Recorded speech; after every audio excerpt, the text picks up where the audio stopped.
Why curiosity feels diminished now. There was a time when you were curious about things, not in the productive, goal-oriented way where you learned something because it would help your career or make you more interesting at parties, but genuinely curious. You'd encounter an idea, a question, a subject you knew nothing about, and you'd want to understand it, not because you needed to, but because something inside you was pulled toward it.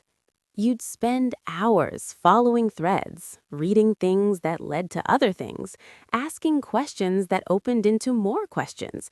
The pursuit itself was the point. The not knowing was exciting, not frustrating.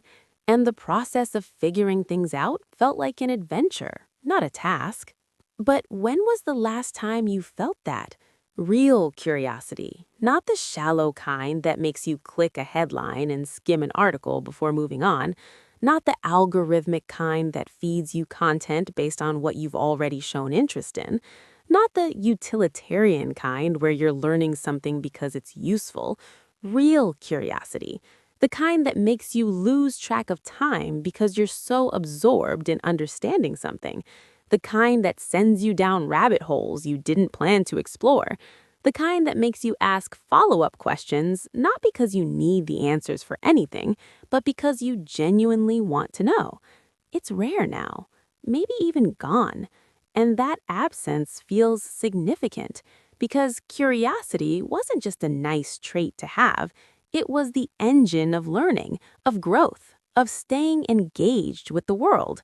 It's what made life feel expansive instead of repetitive. It's what kept you intellectually alive, and without it, everything flattens.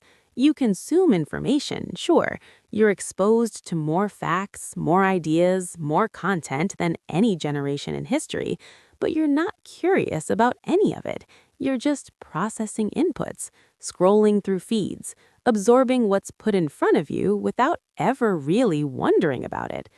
This didn't happen because you became incurious by nature. Curiosity is a fundamental human drive. Children have it in abundance. They ask why relentlessly, not because they're trying to be difficult, but because they genuinely want to understand how the world works.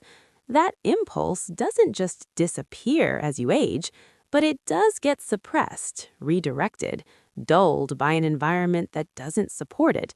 And modern life has created an environment where curiosity, in its pure form, has almost no room to exist. Think about what real curiosity requires. It requires time. Time to sit with a question, to explore it from different angles, to follow tangents that might not go anywhere. It requires not knowing and being okay with not knowing for a while. It requires patience, the willingness to pursue something without immediate payoff, and it requires freedom, the space to explore ideas that have no practical application, that serve no purpose other than satisfying your desire to understand. Modern life has eliminated all of those conditions. Time is scarce, always segmented, always accounted for. You don't have hours to spend following threads just because they're interesting. You have to be productive, efficient, goal-oriented. Not knowing is uncomfortable, even intolerable. The moment a question arises, you're expected to answer it immediately. Google it, get the facts, move on. Patience is framed as a weakness in a culture of instant gratification, and freedom to explore aimlessly, that's seen as a luxury, even a waste. You're supposed to learn things that are useful, that advance your career, that make you better at something measurable. Curiosity for its own sake has no value in that framework, and so curiosity gets reshaped. It's no longer about wondering, it's about acquiring. You don't explore ideas because you're fascinated by them. You consume information because it might be useful later. You learn skills because they'll make you more marketable. You read articles because they're relevant to your work or your interests in some strategic way. Even when you're learning something new, it's not driven by genuine curiosity, it's driven by optimization. The question isn't, do I want to know this, but will knowing this benefit me? And that shift changes everything. Because curiosity as optimization isn't curiosity, it's efficiency. And efficiency is the opposite of exploration. When you're being efficient, you want the shortest path from question to answer. You want the summary, the key takeaways, the actionable insights. You don't want to wander through tangents or sit with complexity or follow ideas that might not lead anywhere useful. You want the information extracted, condensed, and delivered in the most digestible form possible. And that's exactly what modern information delivery systems give you. Headlines instead of articles, summaries instead of books, threads instead of essays. Everything optimized for speed, for ease of consumption, for maximum information density with minimum time investment. And in that optimization, curiosity dies. Because curiosity isn't efficient, it's slow, it meanders, it asks questions that don't have clear answers, it pursues ideas that might not be useful, it wastes time from the perspective of productivity, and a culture that treats time as a resource to be optimized can't accommodate that kind of exploration. So curiosity gets redirected into information consumption. Instead of wondering about things, you consume content about them. Instead of asking questions and seeking answers through exploration, you search for pre-packaged explanations that someone else has already figured out.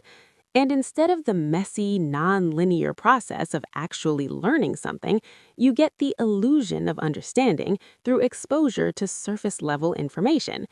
There's also the problem of instant answers. Curiosity used to have a gap built into it. You'd wonder about something, and there'd be a period of time, sometimes days, sometimes weeks, before you found the answer. During that gap, the question would live in your mind. You'd think about it, turn it over, speculate. And that process, that sustained wondering, was where curiosity actually lived. The answer, when it finally came, was satisfying not just because you learned something, but because you'd spent time being curious about it. The journey was the reward. But modern life has collapsed that gap. You wonder about something, you Google it, and within seconds you have an answer. Or at least an answer. Whether it's accurate, whether you really understand it, whether it actually satisfies the question, those things are secondary. The point is that the wondering is immediately resolved, and while that's convenient, it's also what kills curiosity, because without the gap, without the time spent not knowing, curiosity can't develop. It's just a momentary itch that gets scratched and forgotten. You don't wonder about things anymore, you just look things up. And this has trained you to be intolerant of not knowing. It used to be normal to have questions you couldn't immediately answer, to wonder about something and just let it sit there unresolved until you happened to come across the answer or figured it out through exploration. But now, not knowing feels like a problem, a gap that needs to be filled immediately. And the moment that gap appears, you fill it. You search, you find an answer, any answer, just to eliminate the discomfort of uncertainty. And in doing that, you eliminate the space where curiosity lives. There's also the way curiosity has been algorithmically mediated. You don't explore ideas on your own terms anymore. The algorithm explores for you. It notices what you've clicked on, what you've watched, what you've engaged with, and it serves you more of the same. It anticipates your interests before you even know you have them. It creates echo chambers where your existing curiosities are reinforced and deepened, but new curiosities, genuine surprise, encounters with ideas outside your established patterns, those become rare. And this makes curiosity feel diminished because it's no longer yours. You're not discovering things. Things are being discovered for you. The algorithm has decided what you're curious about based on your past behavior, and it feeds you a steady stream of content tailored to those interests. And while that might feel like curiosity, you are, after all, learning things, consuming content, engaging with ideas. It's not the same as genuine exploration because you're not choosing where to go. You're being guided. And that guidance, subtle as it is, removes the agency that makes curiosity feel alive. Real curiosity is about going where you don't expect to go, stumbling into subjects you didn't know existed, asking questions that lead you in directions you couldn't have predicted. But when the algorithm is curating your exploration, you're always staying within boundaries that have been set for you. You're deepening grooves that already exist, not creating new ones. And over time, your curiosity becomes narrower, more predictable, less surprising. You know what you're interested in because the algorithm has told you what you're interested in. And the thrill of discovering something genuinely new, something outside your expected path, becomes increasingly rare. There's also the culture of hot takes and instant opinions. Modern discourse doesn't reward curiosity, it rewards certainty.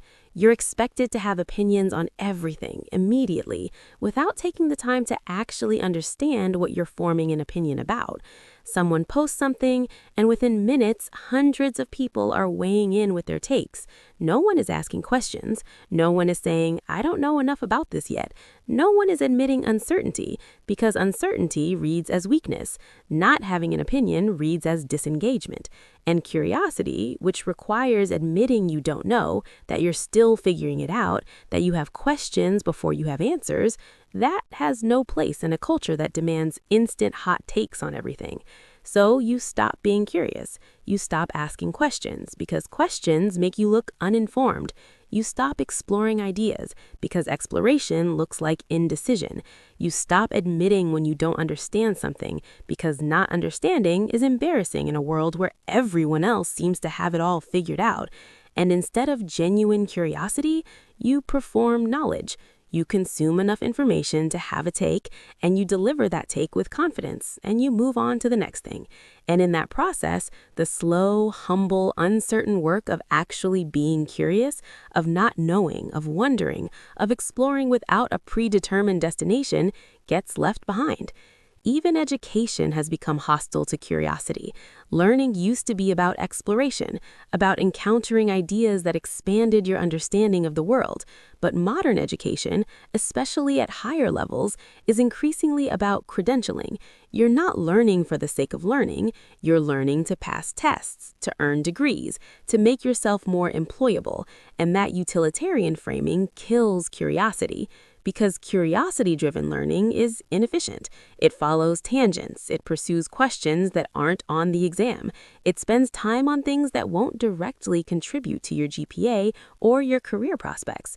And in a system that measures success by metrics, grades, test scores, job placements, curiosity becomes a liability. So it gets suppressed, redirected into the kind of learning that produces measurable outcomes. And this carries over into adulthood.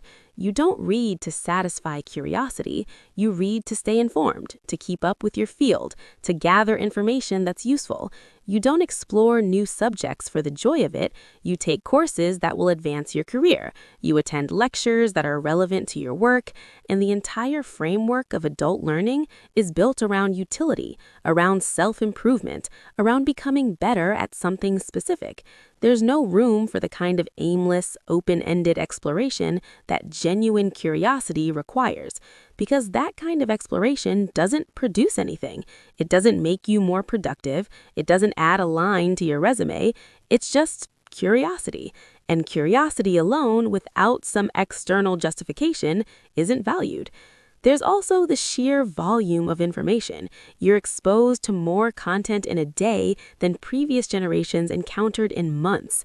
Articles, videos, podcasts, posts, threads, it's constant. And that volume creates a kind of information fatigue. You're not curious about things anymore because you're overwhelmed by them. There's too much to be curious about, so you end up being curious about nothing. You skim instead of reading, you consume instead of engaging, you recognize information without really processing it.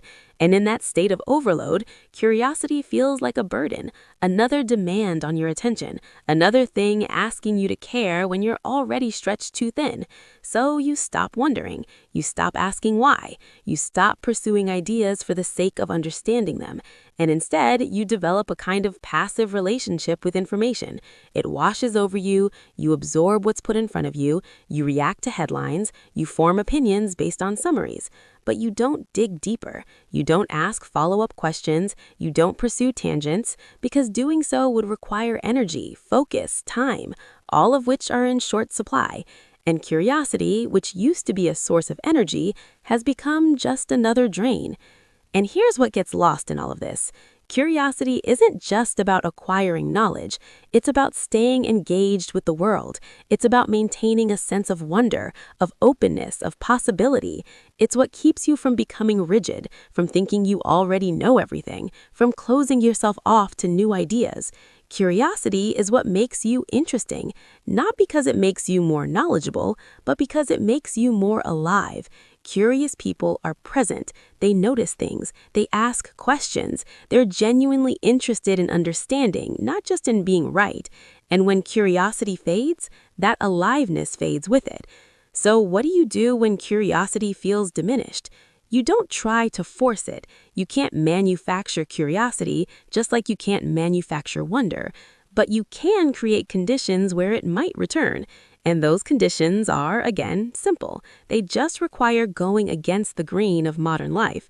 First, you stop filling every gap with information. You stop scrolling the moment you're bored. You stop listening to podcasts during every commute. You stop consuming content as a reflex.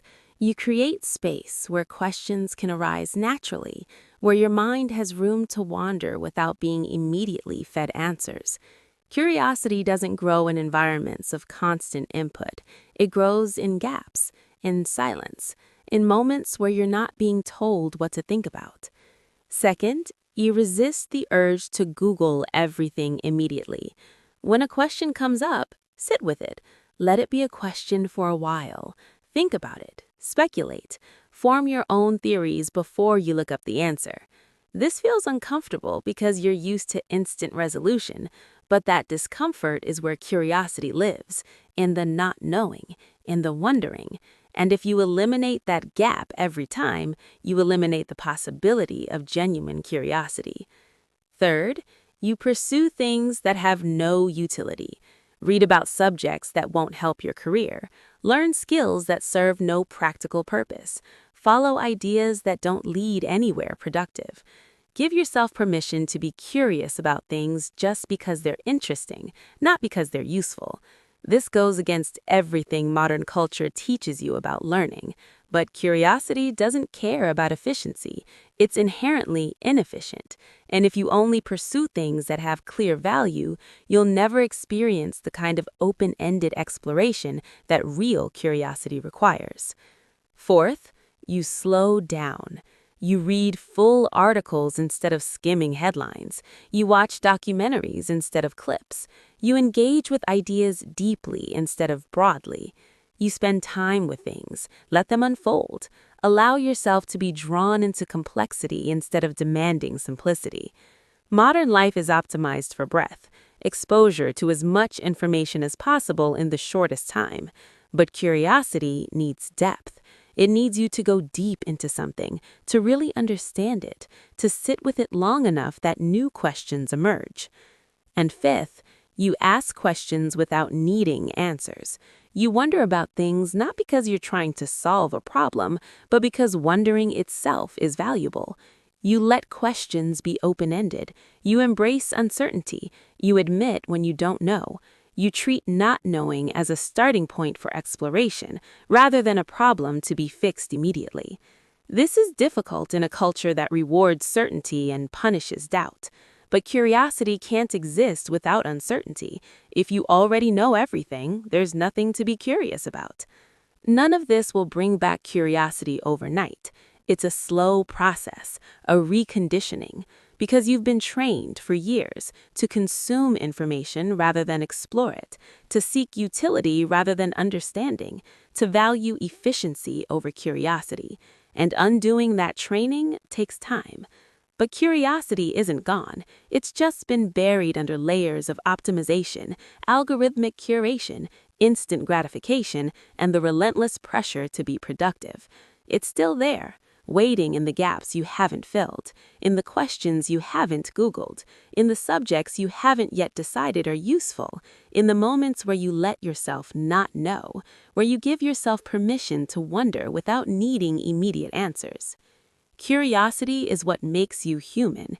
It's what keeps you growing, questioning, exploring, and it's what keeps life from becoming a series of prepackaged answers to questions you never actually wondered about. The world is still full of things worth being curious about, ideas that will surprise you, questions that will take you places you didn't expect, subjects that will expand your understanding in ways you can't predict. But you won't find them if you're waiting for the algorithm to serve them to you. You won't feel curious about them if you're only pursuing what's useful. And you won't wonder about anything if you keep filling every gap with instant answers.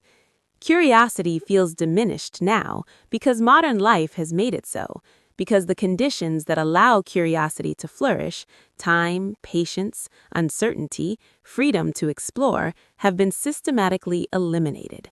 But those conditions can be recreated, not perfectly, not all at once, but enough. Enough to ask a question and sit with it. Enough to pursue an idea just because it's interesting. Enough to wonder about something without needing immediate answers. That's where curiosity comes back. Not loud, not obvious, but quiet and persistent, like it always was, waiting for you to give it space to exist again.